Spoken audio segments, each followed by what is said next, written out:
Your eyebrows look great today, by the way. Thank you, bro. I like your sunglasses. Thank you. My future's too bright. So what's up with those then? Just wearing them. Just keeping it snazzy. It's bright in here. Yeah. I thought it might bring a kind of more nonchalance to the convo. Less formal. You look like you came straight from a DJ set. I came straight from the beach club. You did? I did, yeah. Which one? Live. My friend was playing, so I went to support. It's funny because I was watching myself observing there. Mm-hmm. And it's funny, because when I'm not playing, I like to kind of just, it's just interesting, man. It's Friday afternoon. I'm not drinking. Yeah. But everybody's doing shots. There's the shots coming out. People are just vaping. Chicken fingers are flying around. I laughed when I got into my car. I was like, it's funny because I'm just not in that frame of mind at the moment. Maybe I will be at some point, but at the moment I'm just not in the kind of rage stage. do you feel like, is it, you come from a freaking beach club where everyone is going crazy and partying to talk about coming here, sitting down, talking about spirituality? I know. And then the weirdest thing, back, right? The weirdest thing was that I was so excited to get here to be talking to you. I was craving the quiet. Yeah. Do you feel like, are you slowly detaching from that madness of being a DJ a little bit and moving more maybe to the production and then other business domains? Because it's not the first time you've been telling me that. Here's the thing, man. When we're good at something or we've been doing something for a long time and we have reached a certain level of steady state where we just do it, we get paid, it's hard to give that up. But at some point you realize, am I just going through the motions or am I still enjoying it? So maybe it's like, maybe you're asking yourself that more and more the more you do it, because you're there, but you also say, I kind of feel like being more in the quiet, which is the paradox. You freaking live day club, you're playing there, everyone drunk, going crazy, shots, DJ, boom, boom. And then you want to talk about what reality is, you know? Well, there's a couple of things. One is I want to be doing something that I'm actively involved in. So I don't want to be only standing around watching someone else doing their thing. I'm there to support my friend, and I think that he's a wicked DJ and an amazing producer. Mm-hmm. So I'm there for support first and foremost. But at the same time, then I was just like, oh, what time is it? Kind of looking forward to getting and doing my thing. I feel like I need to be doing something active towards what my goals are. Mm-hmm. And it's hard for me to switch that off. Yeah. I'm thinking about it all the time. I think that's part of being, I don't know, highly strung maybe. But yes, the other thing is I am looking for more challenges. If I was DJing at the club, that's one thing, because then I'm in my zone. That's one of my in my element type things. Mm-hmm. But just DJing is not enough of a expression for me. I'm excited to do new stuff. I'm constantly thinking about, okay, so how can I do this different then? Right, I could play different tunes. All right, fair enough. I could play my own tracks. Right, fair enough. I could do my own experience. I could do my own type of a show. It's because I love the art of it all. Mm-hmm. There's also the process of creativity involved, which maybe in the beginning when you create a set and you produce the music, you put the set together and you play it. In the beginning, there's more of a creative process involved. And then at some point, it almost seems like you have a small margin to be creative once you have that set established and you're just playing it and you're going through the motions in the club. So maybe part of it is, what's next? I want to create again. And it's funny you say this, because for the longest time, man, I wanted to do modeling, like get with a good agency, get good photo shoots and all of that. And I did that and it was great. And then I reached a state where I was like, just standing there and posing left and right and flexing there's only so much you can do. And it almost seemed like it was nice to do it and to feel like I'm in shape and the pictures are looking good and I'm looking good on the pictures. But the less you identify with just the looks part of you in this specific case, or maybe with you, just the admiration you get from people just looking at you, the less you identify with that, the more for me I wanted to have expression of who I am really. And so this last shoot that I did, the cool thing about that was I had a little bit of acting in there too. So there was a little bit of, put yourself in that role. You just won the tennis tournament and you're looking at the crowd and you're proud and maybe you see your family in there, right? And then you just let go of all the pressure because you won that match. So that went beyond just the static imagery that is typically involved in modeling. Yes, there's a little bit of movement involved, but there's only so much you can do with a picture. But when you tell a story, then you can, and you put yourself in there and you feel that state, and that very moment you are that. That's when you look at the A-level actors, that's what they do. They put themselves in that role to the extent that even before they shoot, that they identify so much with it, they become that. And I feel like for me, it's the same thing. It's like I want some creativity. I want to pour part of who I am into that. And that changes as you change your level of consciousness. So the expectation with the outcome or just the looks part of it, it went down. And so just taking the pictures and looking good on a picture, it didn't really give a lot to me anymore. Whereas when you actually do something and you act something out, you're also breaking down, in this case, more barriers. Like it was in the beginning, I felt embarrassed to scream in front of people. People looking at you, everyone's quiet and you're just screaming out and you're acting out a scene. It was the first time I did it. And everyone's like, oh, okay, let's do it one more time. Yeah. And you're just yelling, just freaking going crazy. And everyone's like, maybe you turn a little bit more to the right and do it. You're like, shit, man, you know what? They must be thinking, this is so-and-so's not good or whatever that is. But when you go through that process, there's also some development of personality involved. It's you losing some of that fear and some of that sensitivity towards other people's opinion when you do that. And so I get you when it's like, yeah, it's nice to do this, it's to play, but I want to widen my creative process whilst doing that. What's the next challenge? So it seems like you can find that in every craft in its own way somehow. You reach a steady state at some point where you're just going through the motions. Yeah.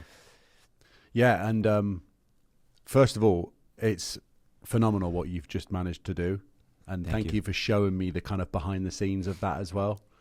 To be able to see you, because I remember us having conversations when we were walking down the strip. Yeah. And you saying that you want that, I've managed to get something with this particular agency. I want to do more commercials. So I could tell that there was the desire to move from just a picture to being in something where you get to become the character that is the focus point. So it must have felt incredible to actually embrace that opportunity and to be cast in something that not only you felt that you could actually raise to the level of, but you could crush, and is something that is a supplement that you take too. And my mom. Yeah, and your mum now. And some of my friends, yeah. Me too. Yeah. So that's just, talk about ticking some boxes off. Mm-hmm. What an achievement. Congratulations. Thank you, man. Appreciate that. And to see you doing that, bro, made me so proud. Smashing it, just ripping on the tennis court. Thank you. And this kind of like, and this behind the scenes where you're like, come on. Yeah. And the thing is, I didn't know that. That's the funny thing. I wasn't able to prepare. I thought it's just a photo shoot. Did you have any idea what? I knew it was tennis, but I didn't. My agent told me that, can you play tennis? I'm like, I played years ago. I know how to just hold a racket and hit the ball, you know? He says, yeah, they said it's beneficial but not necessary. So I'll just tell him you have basic skills. I'm like, yeah, easy, basic skills I can do. And then when the shoot happened, the photographer herself, she was a tennis player as well, like on the side, but she does it regularly. And so she was doing the movements with me, like how to do it, how to actually serve. I didn't know any of that. So we did that for like 30 minutes. And then she also said, oh, you're going to be acting like you played a tournament. And, you know, the crowd's cheering. You make contact with the crowd. And then you let go of the pressure.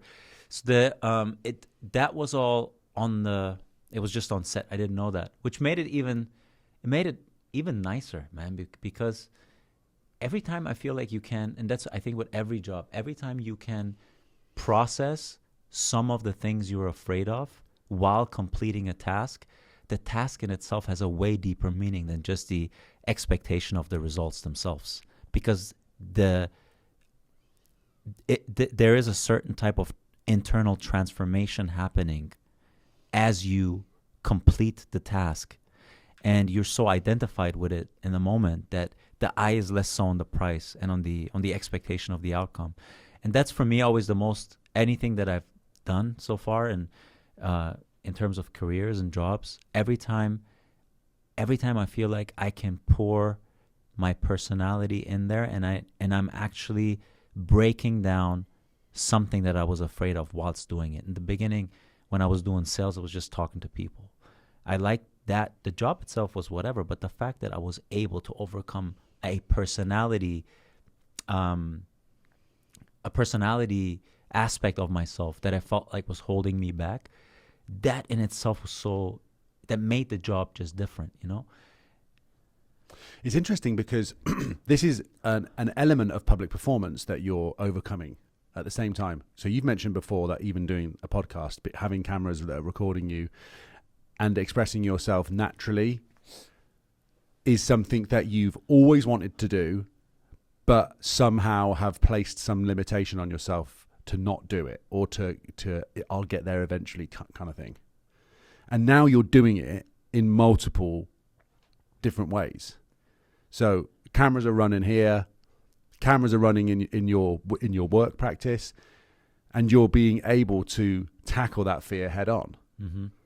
And interestingly, what I wanted to ask actually was, do you think that there is a benefit to you, for example, with this last shoot in mind, was it a benefit to you that you didn't know much of what was going to happen until you got there, so that you didn't have as much time to, you know, over catastrophize, like, oh, it could go wrong, what if I don't do this, that, the other? Like, was it good for you that you didn't know until you got there exactly what was required of you, and then they were like, right, here's the kind of storyboard?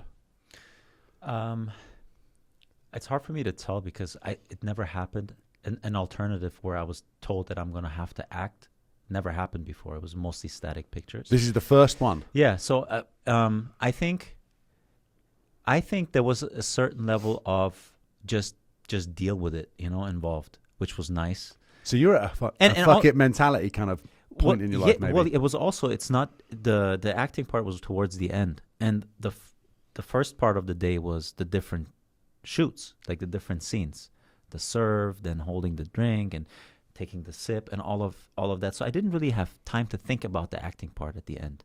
It just came, okay, now take the racket, boom, boom, boom, you just won a tournament, let's go. And it was definitely something where you realize how much we are sensitized towards what other people think of us. It's like one of those situations where I definitely felt that. It's like, you know, what are they going to think?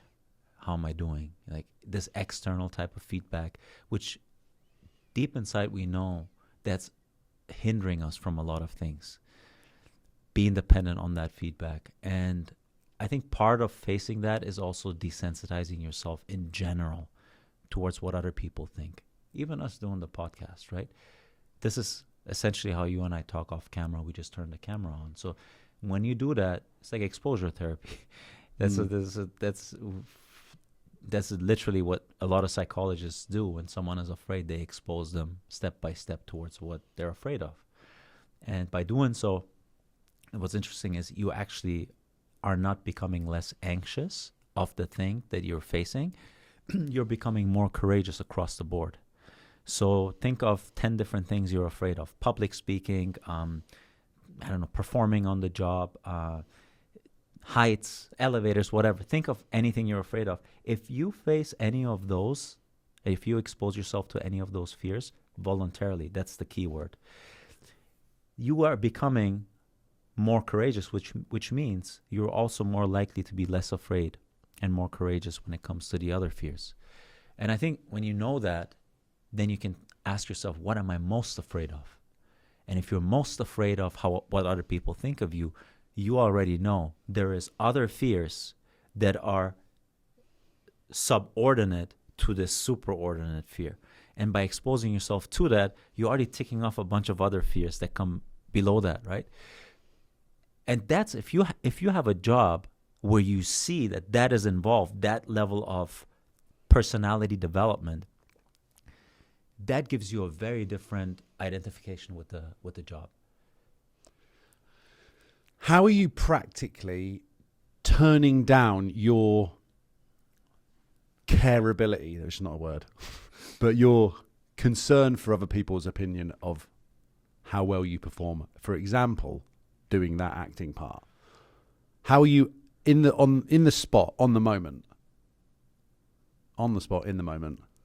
How are you turning that down so that you're just like, you know what, whatever. What's the worst that can happen? What's the best that can happen? I mean, I think if I look back at when I was younger and I started doing some modeling when I was 18, 19 back in Germany, and I was super self-conscious. But that's because I identified myself very much based on how I looked. So if I felt like I'm not looking good or I'm looking good, it was very much dictating how confident I was in that scenario. I think the older I grew, the more I was able to identify less with that part of it and draw some confidence from trusting myself and my abilities to be aware of the things that I'm afraid of and then proactively working on them. So that's a type of confidence that's somewhat independent of someone looking at you and judging you based on something you identify with. So I think part of it is not just turning it off on the spot, somehow having a technique. It's like having a grander framework in life and kind of like knowing what it is that you're afraid of and having a concept, in my case, of, the higher self and the realm of, for me, spirituality, the idea that we are all one and that we're experiencing ourselves in literally just different perceptions. And so when I'm looking at them and think of them judging me, what I'm actually looking at is myself and my own insecurities. They're just a mirror for that. So the more you sit with that idea and conceptualize it that way, the more in that moment all you're thinking about is like, rather than being embarrassed or afraid, you're like, okay. So I'm sitting here with the things that I might doubt about myself. They're just shadowing. They're just mirroring that to me. So it becomes a very different process than thinking, what might they be thinking of me? Or am I doing this right? It's just like you're internalizing the entire situation. And by doing that, it gave me at least a sense of peace and sense of calm to do it. Also knowing that this was the exact moment where I'm overcoming that. This is the exact moment that I had to go through. I'm exposing myself. This is it. It's like... Did you realize that at the time? Did you feel like you were at the peak of the mountain kind of thing? Like you were like, I made it. I'm doing the thing now. Did you feel that at the time? I felt like it's changing part of my personality. That's sick. Yeah, I did feel like it's changing part of my personality.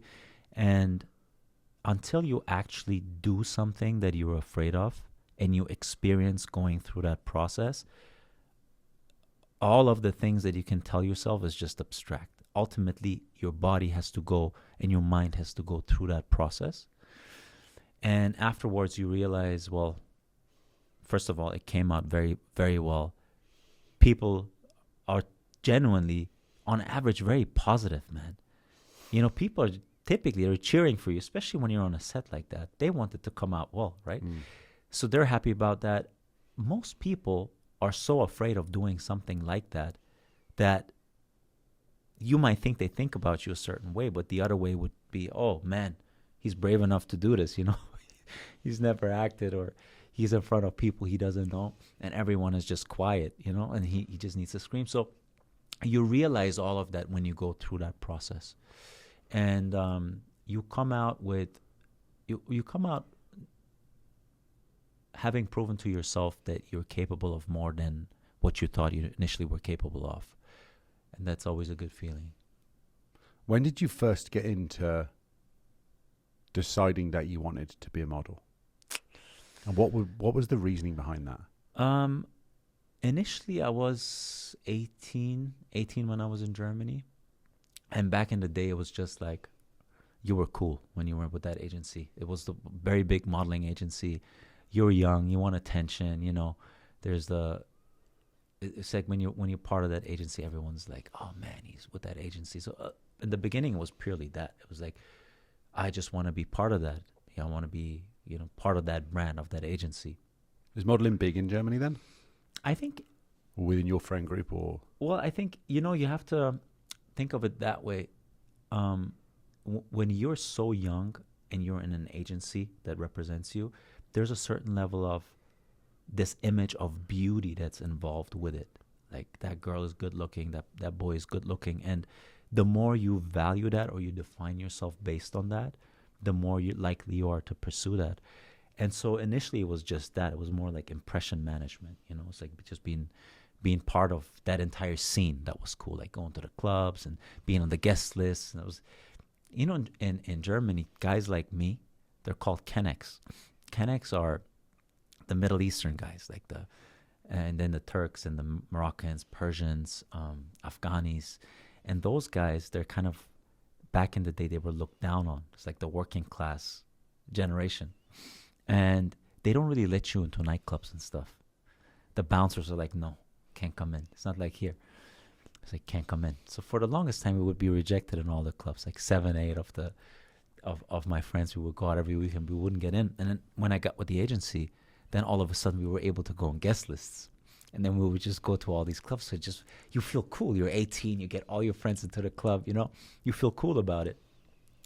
So it was that. And then later on, it was, I think I wanted to just prove to myself that I was able to do it. I wasn't able to do it because I didn't have a green card. So once I had my green card here in the US, then I signed with an agency. And it was also, part of it was knowing how afraid I am to be exposed towards other people's opinions. So I was like, you kind of feel naked in the beginning, initially. And then especially if you do topless shoots and everything, or just in underwear, you practically feel naked. You're going to do a podcast topless soon.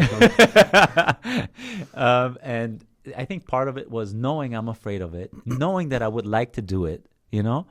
And so I was like, okay, let's just do it. And then the more you do it, you lose the fear that's attached to it. So you had a desire to be a model.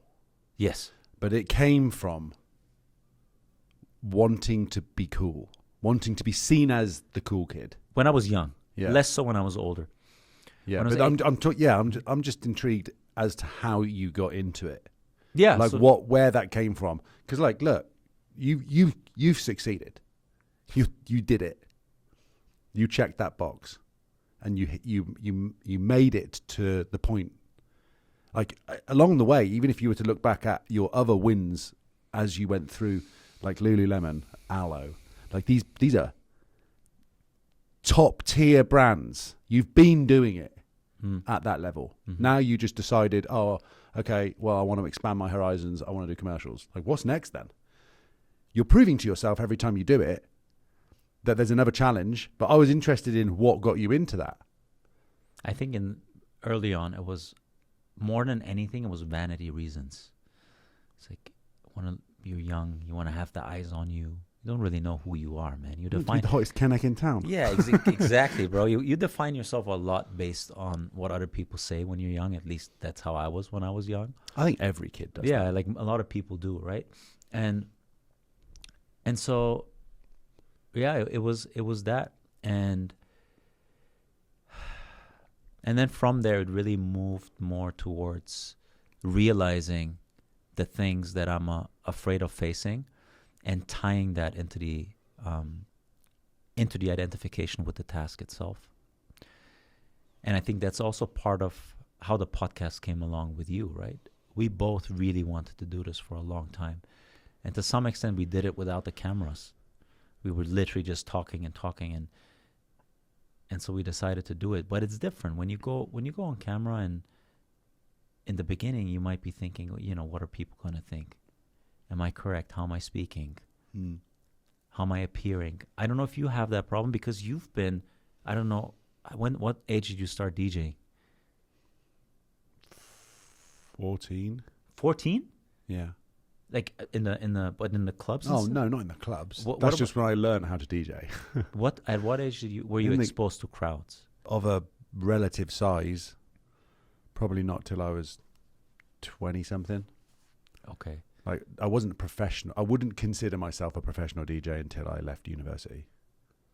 Got it. This is, I would have been 21, 22.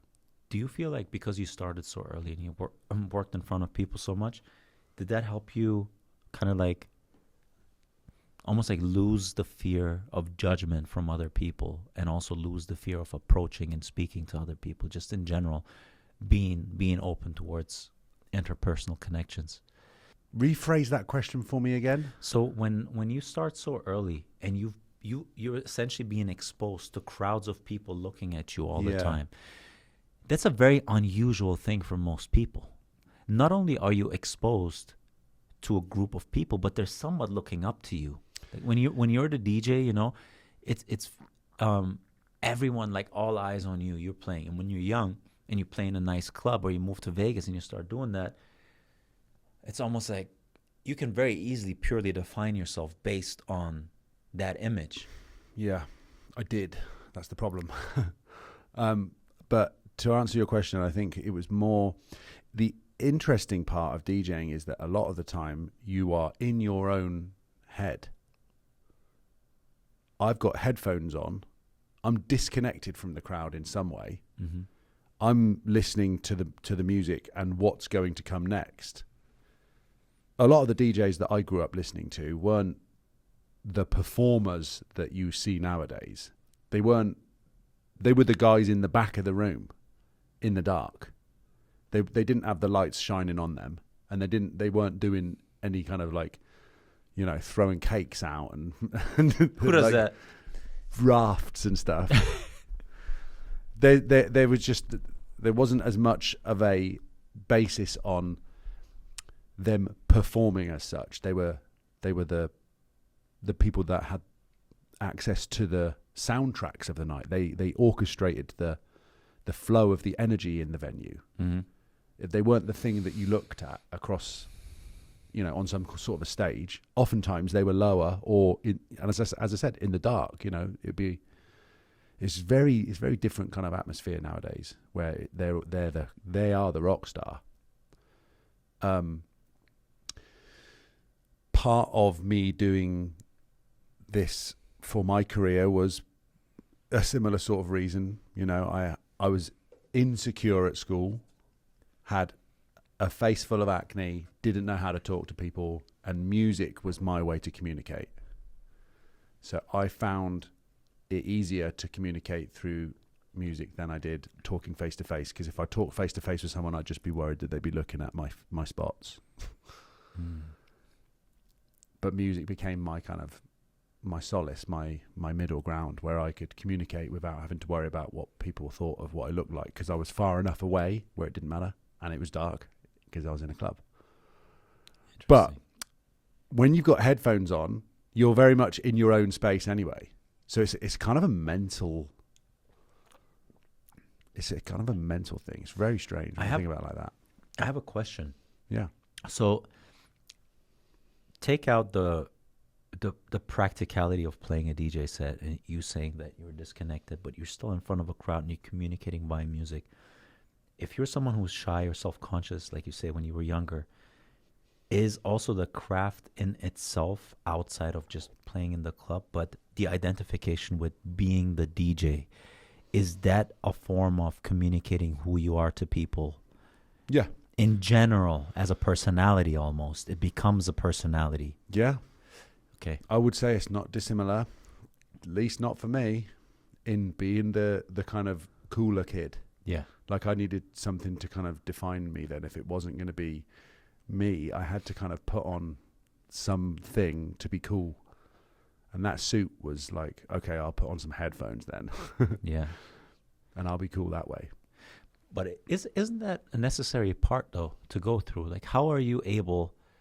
I mean, at that age, I can't see for myself any other way than going through it and raising my level of awareness as a result of that, to understand that what you're doing is you're hiding behind an image, behind a brand. You create that persona, DJ, whatever that is, model, business person, whatever that is that you're hiding behind. You need to almost go through it to realize that you're doing that. Because at that time, I thought that's exactly what I wanted and needed. I thought that's normal. I need to go after that. When you don't have that level of self-awareness, then that seems to be exactly what you should be doing, right? But now when you look back at it, you're able to realize, but how can you skip that part? And, you know... I think it's just a natural part of progression, to be honest. Because I don't think I want to make it apparent and make it clear that I don't look back and think, oh, how insecure was I as a kid. I just realized that that was one of the things that made me want to pursue something that gave me some sort of character, something to identify with. It's not that I wasn't happy with who I was. And I think that as a kid or as a teenager, we all find something that we really enjoy. Now, it could have been football. It could have been, you know, any other hobby that then becomes something more. It is definitely unusual to become a DJ. Maybe not so much nowadays. Like one of my friends rang me up the other day because his son wants to be a DJ and he wanted some advice. And his son's 18. He's like, I couldn't think of anyone else to ask but you. I was like, okay, like what kind of advice do you want? He's like, well, you know, I just want him to kind of realize that if it doesn't work out, that he's got something to fall back on. And, you know, I wanted to talk to you about like how difficult it is and this, that, and the other. And I was like, okay, well, I don't have any kids. So first of all, it's a weird one because he's asking for advice to kind of talk to his kid about. And innately, I wanted to be able to kind of defend the position of his kid. Like, perhaps he wants to be a DJ. Okay, that sounds great. Perhaps he could be a DJ too. What I actually ended up opting for, though, was to kind of just feed back what my personal experience was. My mum wanted me to go to law school. So I did. But I wasn't happy there because something inside me wanted to do something creative. Now, whether that comes from some sort of early insecurity or not is maybe part of the point, but also kind of irrelevant. Anything that makes somebody want to be able to express themselves in some sort of a way should be nurtured, supported, and encouraged. So I said to my friend, like, well, maybe you could encourage him to do something that's in the creative realm. It doesn't have to be specifically just DJing. And I would advise that you try and see it broader than that, because that's just the one part of it. That's just the performance element. There is the other sides to what he could build there. And it doesn't necessarily need to be about, well, what happens if that doesn't work? Because that's a really limiting viewpoint. Like, what happens if it does work? What happens if he does really well? And he's like, well, you know, he plays guitar and he's a little bit autistic and et cetera, et cetera. And I'm like, dude, he's probably the best type of person for this role then. Like, you have to be a little bit nuts. You got to be... and perhaps that means that he needs to concentrate on focusing in on one thing. I definitely realize that that's been something that I've needed to do, because it can be tempting to kind of do a bit of everything, and you don't get very far doing that. You kind of have to be able to touch a few different areas. You have to be able to understand it's art, essentially. So it's creative realms. Like what you do when you're modeling is a creative expression. If you're doing marketing, it's a creative expression. If you're doing anything that is using your brain in a out of the box type of thinking rather than structure and logic, it's a creative expression. I think that what we all need to do is embrace that within ourselves. At some point, we were created. And if we have an opportunity to do something in our life, whether it's for professional means or for a hobby or just for fun, we should use that opportunity. Yeah, and it's up to you to find the outlet through which you want to express your creativity, right? But we probably all have that inherently within us that we want to do that. We're creative beings, right? We're part of the creator himself. So how can we not have that element of creativity within us? Some people might confuse that with, oh, I'm not creative because I don't play music or I don't paint or I don't design. Mm-hmm. But like you say, there's creativity in everything. It depends on how you look at it. Creativity is openness. It's openness to realizing that there's more opportunity and that there's potential in anything and everything. It's just down to how you view it.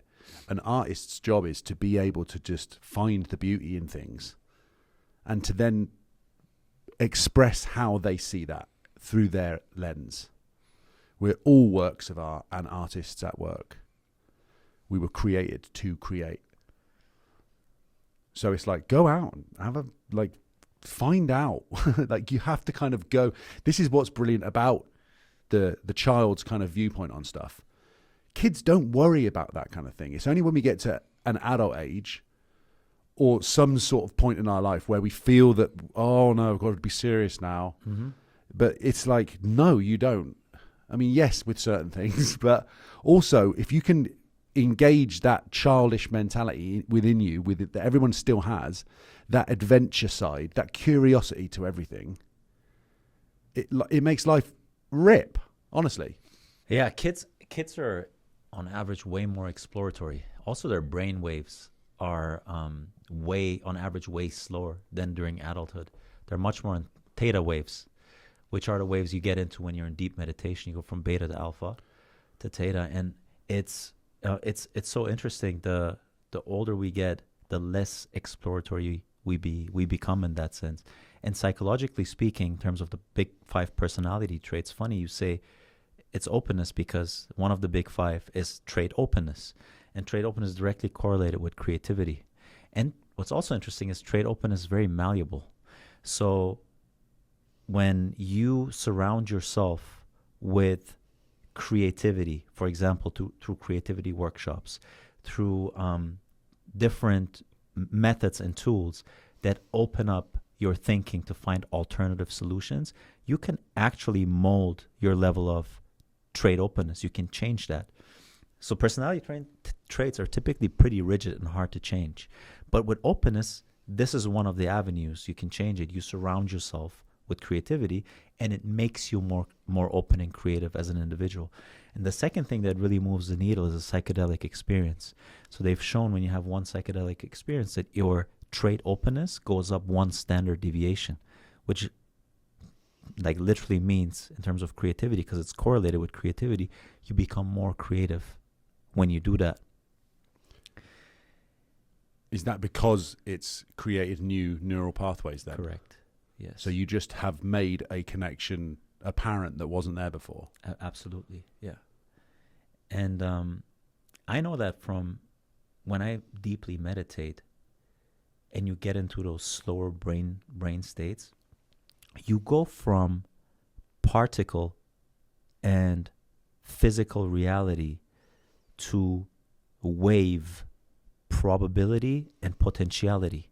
You go from puya to frequency. To frequency. To nothingness. Yeah. Yeah. Yeah, just like the quantum what is it, the experiment in physics. Oh, where they shoot the thingy not through quantum entanglement. What is it? What's it called? I can't remember what the experiment's called, but I know the one you're talking about, where they shoot the particles through the slit, the double slit. Double slit experiment. Yeah. Yeah, it's just like that. AJ will bring that up. Yeah, exactly. But yeah, so part of the journey is, I think, finding your outlet through which you can express that, right? it's very hard, I feel, to feel genuinely fulfilled when you don't create anything, when you just go through that motion. It's got to be so boring though. Like, there's just Well, it's also such a isn't it such a deeply embedded part of us, that element of adventure, mm-hmm. facing. I think exploring. Avoiding that actually makes people depressed. It does. It absolutely does. Isn't it the story in the Bible with God speaking to Abraham? He was 80-something years old in the basement of his parents, eating peeled grapes and just chilling and not doing anything. And God calls him out for an adventure. Says, you have to grow up. You have to go out and explore. Grow up. He's 80. Yeah, exactly. But he goes up. He goes and becomes one of the most important people, religiously speaking, right? And he really develops himself as part of venturing out and getting out of that comfort zone and exploring. In the beginning, he doesn't know what's happening because everything is new and everything is difficult and it's dangerous, but it's still going through that process and transcending that comfort zone, which is directly tied towards fear, right? Like, you're not doing any of that stuff because to a certain extent you're afraid of doing it and you'd like to be sheltered and secure. So I think part of this creative process is also, it must involve a certain level of personality development. There's something holding you back from expressing what you want to express. So part of getting to that creative process is overcoming some of those elements that are holding you back. Whether that is, what are people? I think a lot of it actually is, what are people going to think of me? Yeah. Is the idea in itself going to be successful? What are my parents going to think of me? So for me, with my parents, was very similar to what you said. Your mom wanted you to be a lawyer. For me, it's the same thing. Like, when I was younger, I remember telling my parents, I want to do that stuff, let's say acting or modeling. They'd be like, "Wait, get a regular job, go to school, get your degree, do your doctorate, be a lawyer, be a freaking an MD, be a professor." For them, that's something with substance. That is the normal job. That's what you should be going for, right? So for them, but also they've experienced a different reality. They didn't live in a lifetime with YouTube and Instagram and people doing it, making money with all these different means. It's very difficult to do anything back in the day other than working for a company and working your way up. And also for them, it was that status involved with it. My son is going to be a lawyer. He's going to go to school. My son is going to be a professor. He's going to do that. So your parents have a lot of power over you because predominantly your subconscious programming is happening as a kid. Mm-hmm. So for you to really, really understand where your your deeply rooted beliefs come from, you need to read every chapter of your upbringing. And that also includes reading the story of your parents and of your grandparents. Because until you become aware of it, you're going to be prisoner to your beliefs. And what happens is when you go through that route and you really learn about your childhood in your parents' life, is you realize that everything you believe to be true as a result of your upbringing is nothing but an idea or a thought you initially held that you masqueraded as truth. And you did so because you were living that reality when you were a kid over and over and over, that treatment from your parents towards you or the opinion that they held. You heard it over and over and over.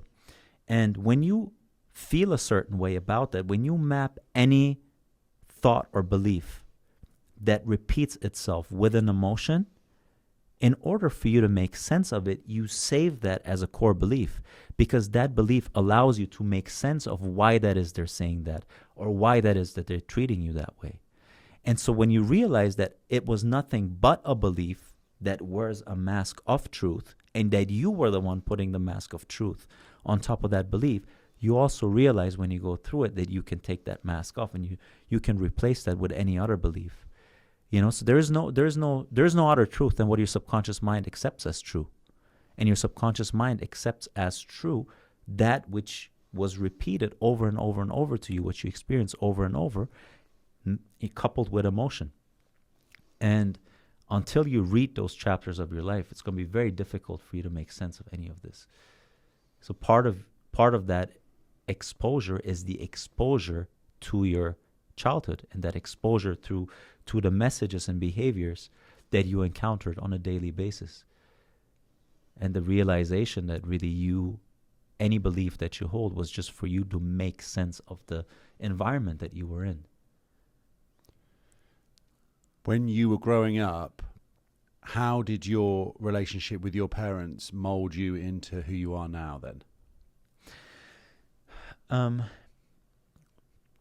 My parents were very, very traditional in a sense that they emphasized education a lot. It was, my parents both studied, and so for them it was like, you should study, but you should also surpass kind of what we did. My dad is an electrical engineer. My mom is an architect. So that was the baseline. Of course, you go to school. It was never a question whether I go to school or not. It was like, what are you going to study? And I did one semester of something I didn't like, and then I switched to a different university, different program. And then from there, I kind of started bachelor's, master's, and PhD. But it was always, I was always cheered for in that direction. So part of it was, what grades are you bringing home? Oh, you have an A minus, you have a B, how come? And what happened here? So it was always academic excellence was pushed. And the reason it was pushed was, in Persian culture, the parents themselves define themselves very much by the accolades of their children. So when you speak to other parents, Persian parents, it's like, oh, Puya is doing this, he's going to school for this, his grades are like this, his educational level is like this. So the parents really define themselves based on the accomplishments of the children. I feel like that's not necessarily a Persian thing. I think that's just parents, and they want to talk about their kids. In Persian culture, more so than actually in a lot of ethnic cultures, education in itself is a very big thing. Like when a Persian parent has a choice between, my kid is an artist versus he's a doctor or professor or lawyer, they will pick that. They will pick the academic degrees over that creative realm. Is that because of the stigma of what most people feel like an artist is or looks like or operates like, or, you know, it's not seen as much of a profession? I'm not 100. That's a good question. I think for them it signals a certain level of intellect. Okay. So that intellect is tied towards your academic status to some extent. You must be very smart if you're a doctor. Right. So smartness seems to be one of the main things. And status. For them, it's like that title. Oh, you're a professor, you're a doctor. My mum and dad are like this, are definitely still like this as well, especially with doctors. Especially doctors. Yeah. Well, it's even in Persian culture, if you are married, let's say as a woman you're married to a guy that is a doctor, they will address you as Miss Doctor. Really? Yeah. So that's how high it is looked at. So that status you hold, it transfers over to the people that are attached to you. I have never heard of anything like that in Western culture before. And so with that type of upbringing, I also experienced a lot of, what do other people think of us? So that was it was very omnipresent for me as a kid. What are people going to think of you? What is your uncle going to think of you? Make sure you don't look bad in front of people. Yeah. Hold your tongue when you speak to your elders. You don't have to express your opinion in front of people. When someone is older, you know, even though they might be saying something wrong, you wouldn't necessarily speak back. It's interesting because it's kind of a respect thing at the same time, then, isn't it? Because I suppose a lot of the time, if you're in just to use artist as the other example of that wouldn't necessarily be seen, because a lot of art is controversial because it evokes an emotional response. So it's completely different to being seen as an intellectual, smart, professional choice. So that makes sense as well from the parents' point of view, that they want their child to be seen as respected. Yes. And also, whatever your parents thought of you when you were a kid and whatever they valued, typically you will value similar things and you will see the world based on that too. So for me, it was like, oh yeah, I have to go get a doctorate because I'll have the status of that, you know? Like I'm going to walk through life with that. And then also this sensitivity towards what other people think of you. I mean, we were just talking about that, right? So that became such a big part of it. It's like, whatever I do, how am I going to be perceived? What are people going to think of me? what my parents didn't realize, and what a lot of parents do not realize, is what you're doing when you raise your kid like that is you're imprisoning your kid towards the mercy of others, be it positive or negative. So what you're really acting out is anything that brings you positive feedback externally. But what it also does is it completely makes you dependent on other people's opinion. When you're dependent on other people's opinion to that extent, you're a puppet. Because that person that's praising you in the next instant can be completely against you when you don't live up to their expectations. And so how you feel happy and at peace and proud versus embarrassed and ashamed is going to be dependent on what you think of me. So that upbringing subconsciously imprints that view on reality for you. And to break through that is one of the hardest things you can do. It's because that's a very, very fundamental belief that you hold. And it took a lot of time for me to realize that genuinely, if I care to that extent for the opinion of other people, what I will do is I will match that frequency and that consciousness of that group that I'm caring for. You see that a lot with friends groups when one of the guys all of a sudden wants to do things differently. And then the group's like, freaking, he thinks he's better than us. He thinks he's that. It's a very, very uncomfortable feeling. Very uncomfortable because we want to be accepted as a group. It's a very primal thing. So we survived in groups, right? So if you weren't part of that group, you were left behind. So it's very deeply embedded within us. But what you also have to realize is that if you are not willing to do things differently, you will always be that average of that group around you. You will hold that average opinion. You will have that average income. You will have that average access to people and things. So for you to really do what you're doing, you need to stick your head out. But what happens then a lot of times is, boom, they want to hammer your head back in, right? Because the moment you do that, you make other people feel bad too. Especially if it's someone, this is something that I realize is, if it's someone that had similar access to resources and had similar upbringing to you, and all of a sudden you do things differently, and you're sort of leveling up in these different areas of your life, that person is trying to bring you back down because it feels uncomfortable for them, because they cannot use as an excuse that you had it easier than them. The more similar the upbringing was, the more painful that relative comparison becomes. And then it's like, he thinks he's that. He thinks he's that. And one thing that you have to sort of accept when you want to give up that dependency on external feedback is, who and what would I lose when I start doing what I want to do, independent of what other people think of me? And as long as you don't embrace the fact that you may lose this and that, you're not going to be doing that, because you're always going to be brought back down to that confirmation of the group. I don't know if that was something that was similar for you when you were sort of like moving to Vegas and, becoming a well-known DJ, whether that was part of your culture as well. For us in Germany, it was always like that. It was so competitive that the moment you were doing things differently, you rose up, everyone starts to talk shit. Is this, that, he had help, this, that, Yeah, I didn't really experience that myself per se. I got a little bit of shit early on in my DJ career, and I let that affect me, honestly. I really felt very sensitive about that because I was a perfectionist. I wanted to do it the best that I possibly could, and I was really hurt by certain comments that some people had said. I realized that actually drove me to do things a certain way, and I used that as fuel. And I think that's the best thing that you can do in those types of situations, is use it to help kind of propel you forwards.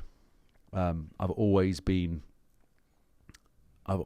someone that more so as a kid, used those kind of things, if thinking back to it now, used it as fuel.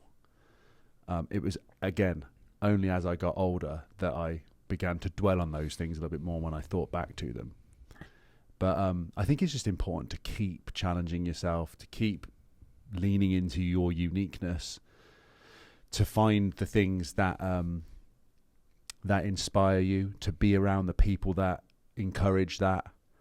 And if there are people that are around you that don't encourage that, then just be okay to like shed them. Not everyone's going to like what you're doing, and that's fine. Then don't waste your time being around people that are going to bring your energy down. We do have a finite amount of time on this planet. Although we're eternal, we do have a finite amount of time. Mm-hmm. So it's like, how do you want to use your time? And with whom do you wish to spend it? And concentrate on that. Concentrate on pouring your heart and love into the things and people that reciprocate, not in order to reciprocate. Let me make that distinction, because it's not a conditional thing. It's more of your vibe attracts your tribe type thing. Be around the people that want to see you level up, that encourage that within you. Like when you show me, when we're in Earth and you come in and you go, dude, I'm buzzing. When your mum sends me videos of it, I'm like, come on, boy. That's what I'm talking about. Give me the big hand. Huge clap. Yeah. I'm so buzzing for you, bro. Because I know what that feels like. I know what a lifetime of trying your best for something and then getting to that point of accomplishment feels like.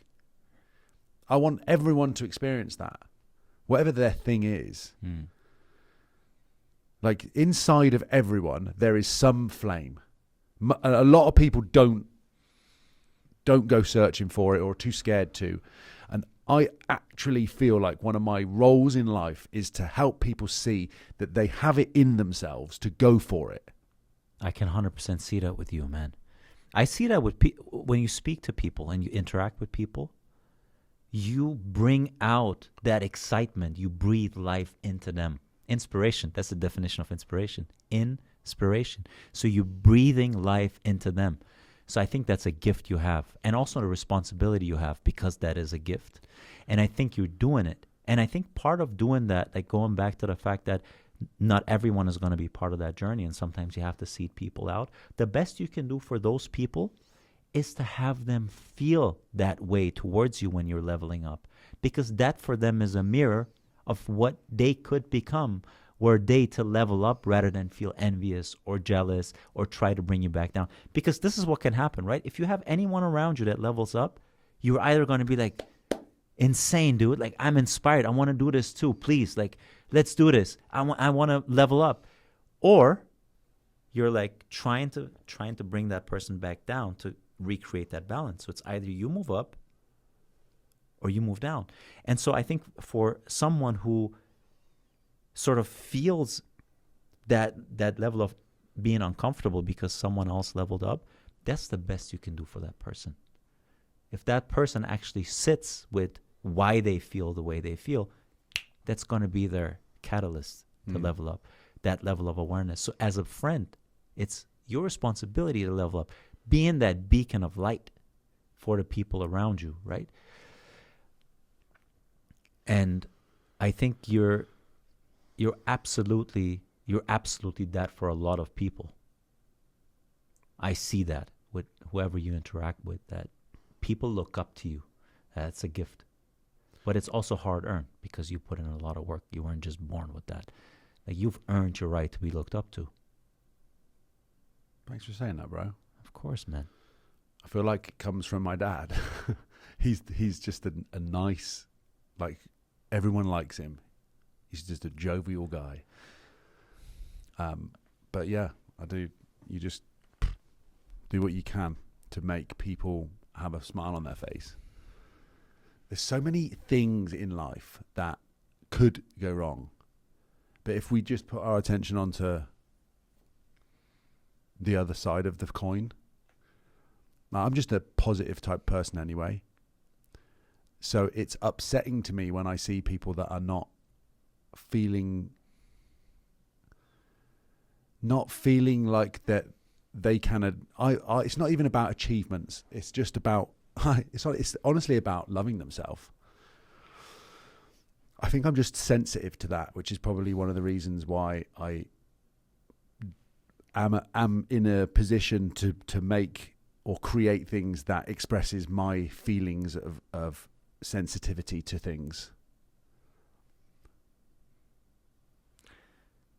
When it comes to loving yourself, do you think that love for yourself can be there when you're not acting in alignment with your intuition and when you're violating your intuition over and over? Or is that something that is earned as a process of raising your level of awareness and consciousness? I think you are absolutely spot on with what you're saying. Yeah. And I know that for a fact because I've been on both sides of that too. So when I was not loving myself and feeling negative and having negative thoughts and overthinking and being anxious and feeling depressed, it was all because of things that I was doing to myself and others. But it starts with what you do to yourself. It starts with your behavior, your habits, and your attitudes. Your attitude then defines how you feel emotionally. So I know from personal experience, and I would hazard a guess that it's probably pretty likely that that is just the way that it is. Because when you stop doing those things, self-sabotage, etc., when you change your frequency, when you act in harmony with yourself, you know, they say the body is a temple. Damn right it is. So treat it that way, and then watch how you change the way that you feel about things.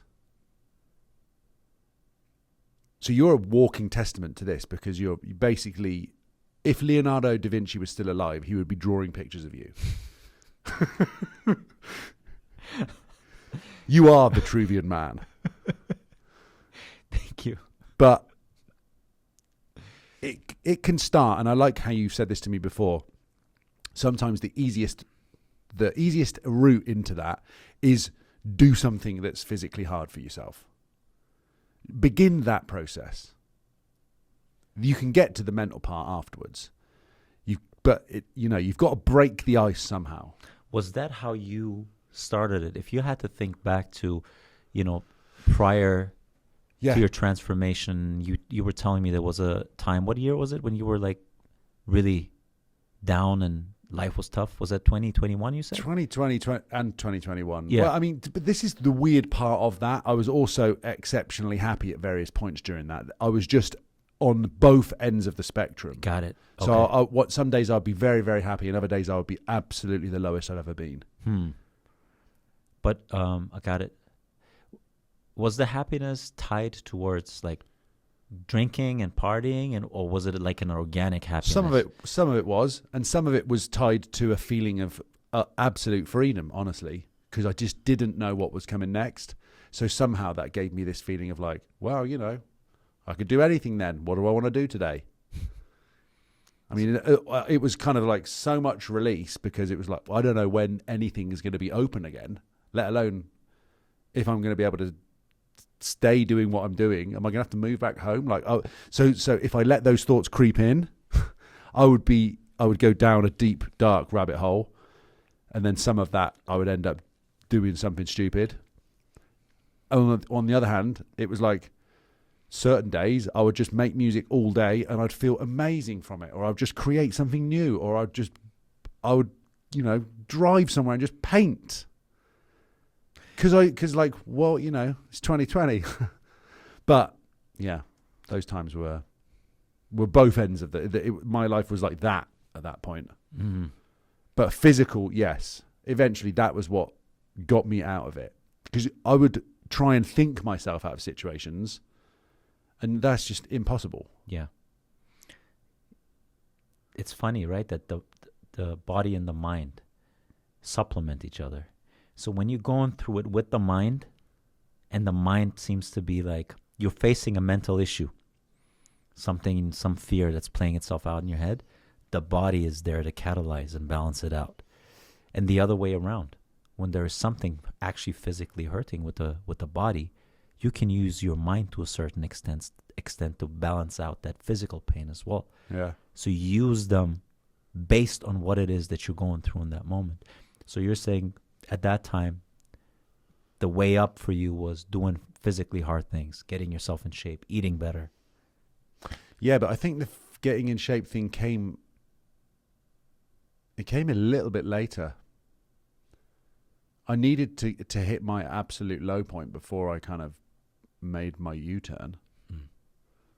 I just think that you're correct when you say that you have to go through the physical hardship, because the mental side of things is directly correlated and connected to that. And you can just do phenomenal things with your body if you put yourself through it, and then you can actually transform your whole existence. And with that comes the changes, because then you've disciplined your mind to show yourself who's in control of your body. Because it's a reaction to take something and pour it down your throat. It's a reaction to move your hand with something in it and take it. So if you can control that, like put the thing back, throw it out, and actually then go, no, I'm gonna lift heavy things instead. Just something in your hand. But then that just becomes a day by day thing. But also very important as well, as I come to think of it, is quality of sleep. Because let me ask you this: does our mind require sleep, or does our body require sleep? I think both. I would agree with that. Yeah, I think both. And that's why you have the different phases of sleep that allow your body to recover, that allow your brain to recover based on the different sleep stages. So you definitely need it for both. That's why, deep sleep is the one that's restorative for your body predominantly, and REM for the brain. Yeah. I tend to get better deep sleep than REM sleep. REM sleep is where you're rapid eye movement. Yeah, yeah, it's the dream state. You're dreaming a lot during REM. Which is directly correlated to your next day's mood regulation. So if you've not had very much REM sleep, you're going to be more on edge. But that's a challenging thing when you go through a turbulent time in life to get good sleep. It's very tough. You know, when you're at your most depressed, pretty much all you want to do is sleep. It's like that's going to be the thing that you kind of want to put things off to the next day. Like it's going to get better. You just want to get back into bed. I think partially because lack of energy. You don't really want to engage with life or people or the outside. Most people who are depressed just spend their time indoors or in bed. Yeah, I saw a study where the best times in your life, the times where humans are most happy and most sad, are both in bed. With your partner, on your own sick. Top and bottom. It all goes down in the bedroom. Interesting. But yeah, if you're not feeling too good about stuff, you're going to spend a lot of time in bed willing it away. I mean, it doesn't work. You have to get out of bed and get going. At some point, you've got to be like, you know what?